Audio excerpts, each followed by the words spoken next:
678 Summer. Summertime. La nata con los tapones de punta. Vuelve la sección que tantas satisfacciones nos diera.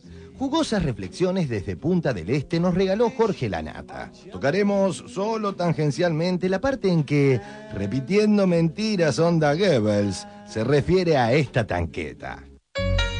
La nata y la política. Con esta profundidad se refiere a la cuestión. La Nación. Entrevista a Jorge La Nata. ¿Ponés en la misma balanza a Menem, a Kirchner y a Cristina? Son políticos, ¿no? A ver, ¿en qué se diferencian? Sí, en algunas cosas, pero en un punto son iguales. Esos tipos están haciendo su negocio de poder.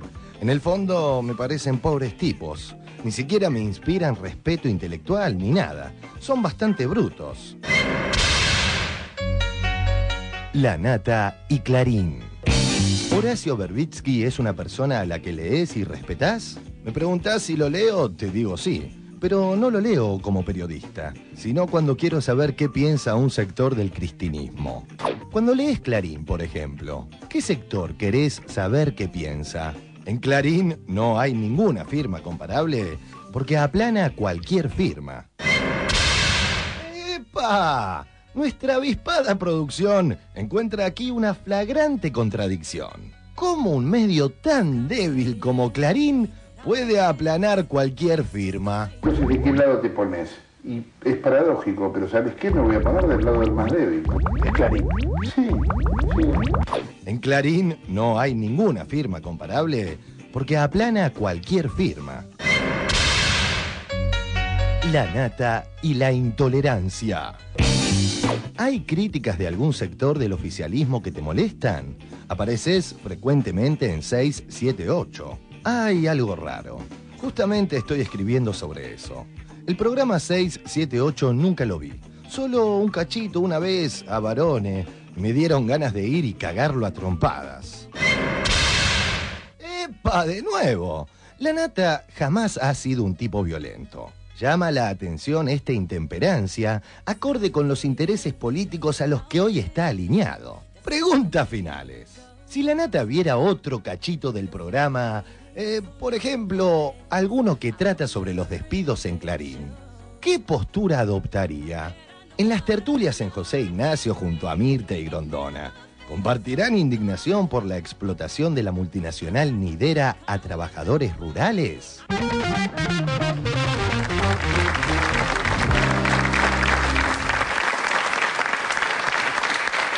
Tiene la palabra el licenciado Cavito.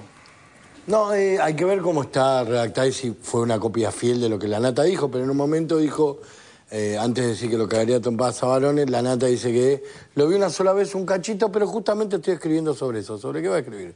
Si no lo vio nunca. Bueno, por ahí escribí poquito. Hay que ver si se refería a eso, hay que ver cómo lo editaron, pero si no lo vio nunca... 4 minutos. Cosas chiquitas, microcuentos. Hablé que ver. ¿Y no te acordás cuando...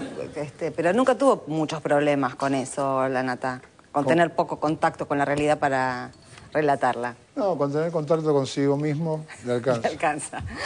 Clarín, Se llama masturbación eso. No, no. No, estaba pensando en otra cosa. Ah, ok.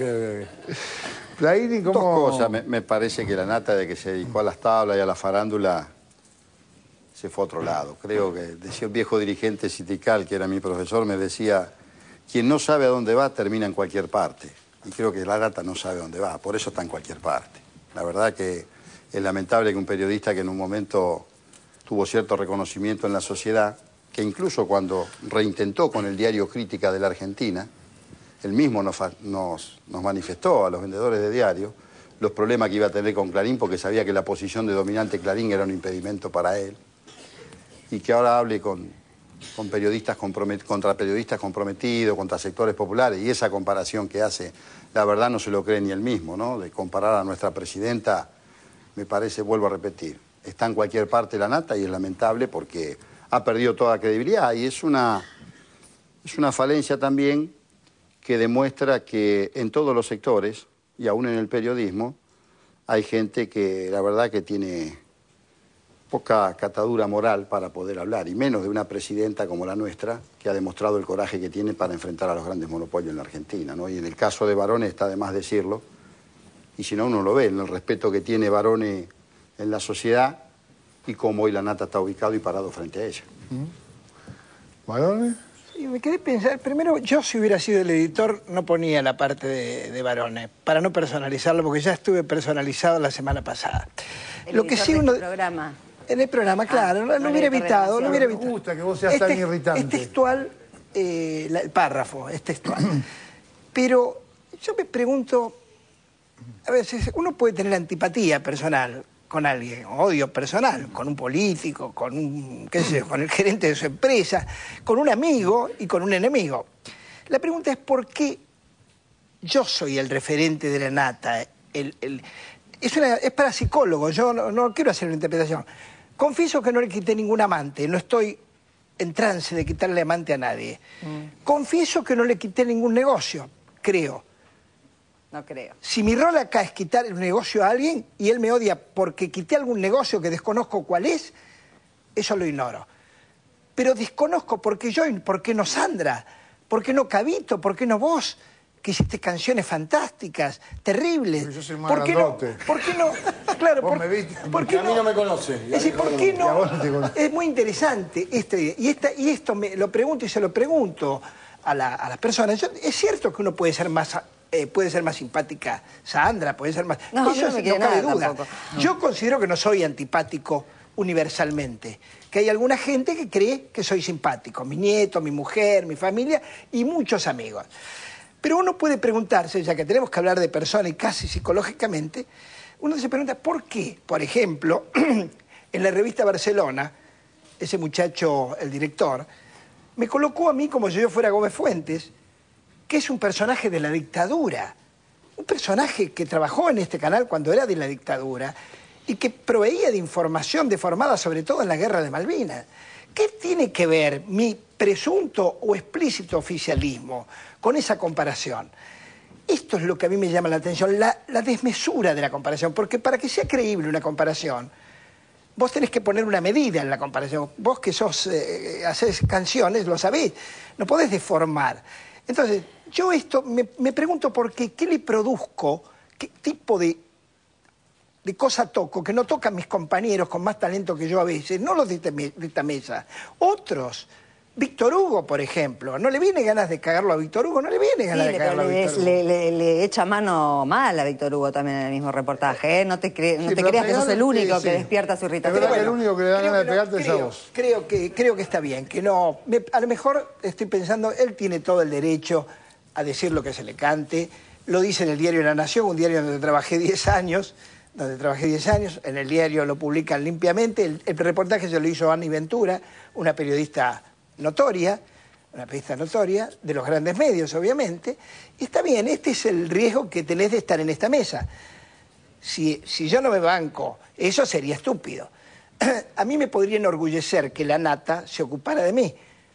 Te digo la verdad, no es algo que me influya en mi manera de pensar, ni nada. La verdad es que lo único que tengo que explicarle a mi nieta, me va a decir, ¿por qué abuelo te odia tanto? Porque esto no pasa solo en la revista Nación, donde salió que la lee muy poca gente, de la que uno desea que la lea, sino que va por internet, así como acá lo multiplicamos o lo amplificamos.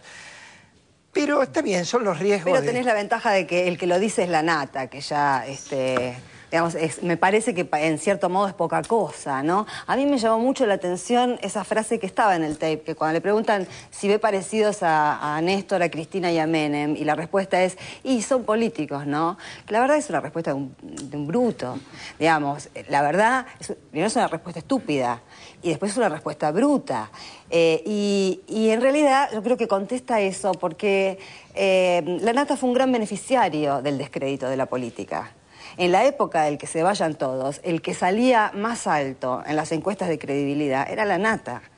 Entonces, eso, ahora hay gente a la que, por suerte, los ciudadanos le creen mucho más que a la Nata. Bueno, enhorabuena. Eso que vos dijiste, que lo apruebo, porque es esa la visión, esa idea de haberse colocado en un umbral de consagración, y aquí voy a hacer el comentario. Vos dijiste en un momento, creo que expresaste un la Nata que fue y que ya no es, que se desvió, que está en un lugar. Y yo quiero hablarle también a las personas, porque estamos haciendo un esfuerzo desde aquí para descubrir cómo Clarín altera todo. Y uno siente cuando va en un tren o en un colectivo que hay gente que abre Clarín con total orgullo. No siente ningún pudor sobre los hijos de la señora de Noble, sobre el ocultamiento de papel prensa, sobre la defensa. No sienten pudor. Uno piensa, bueno, lo lee a escondidas. No, en los bares hay, y no hablo ya de TN, es decir, esto no ha dado resultado el que nosotros pensábamos. La sociedad, una gran parte, sigue consumiendo lo mismo que nosotros observamos críticamente acá. Totalmente. Y respecto de la Nata, o de algunos otros periodistas, la sociedad es la que consagra a los periodistas.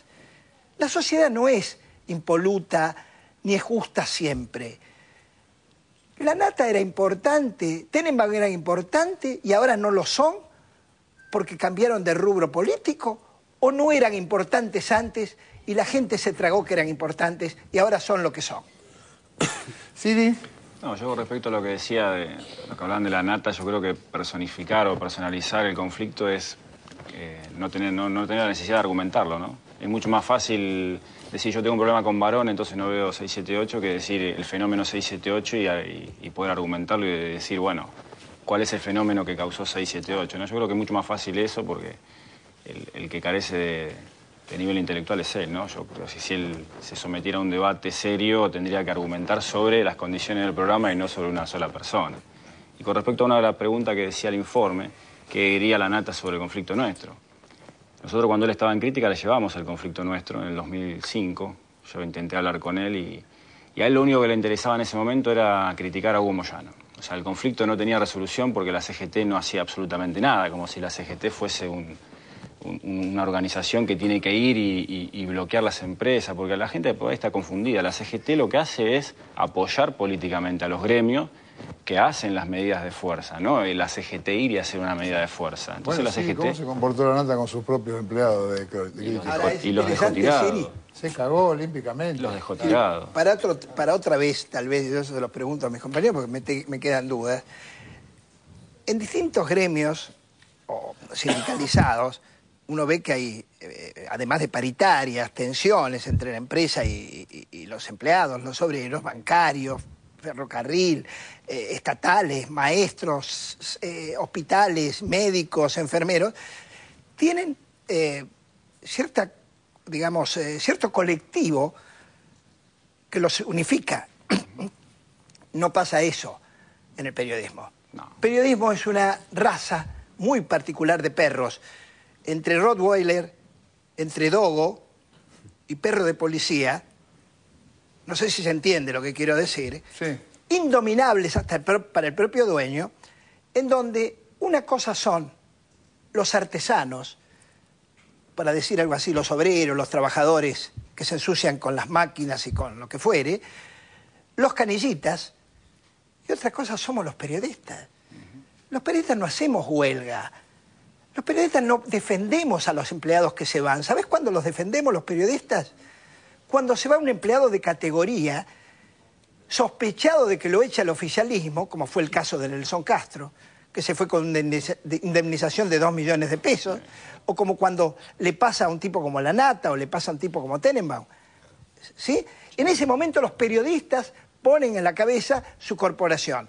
Pero jamás nosotros no tenemos idea de lo que es ser un trabajador. Sí, yo siempre digo que a mí me molesta particularmente la disociación que hacen algunos periodistas sobre como que se pone en otra vereda, ¿no? Está la clase trabajadora y están los periodistas. Y los periodistas son trabajadores, o sea, me parece que a partir de que los periodistas entiendan que pertenecen a la clase trabajadora y trabajemos en conjunto, vamos a construir un montón de cosas. Pero no podrían traicionarse, como dice hoy Sandra, dio un ejemplo perfecto, cuando Sandra observó, lo que salió en el informe, que los periodistas estaban falseando la información, daban el comunicado con total cinismo. ¿Qué son en ese momento? Discúlpenme, ¿son mercenarios o no son mercenarios? ¿O yo soy exagerado?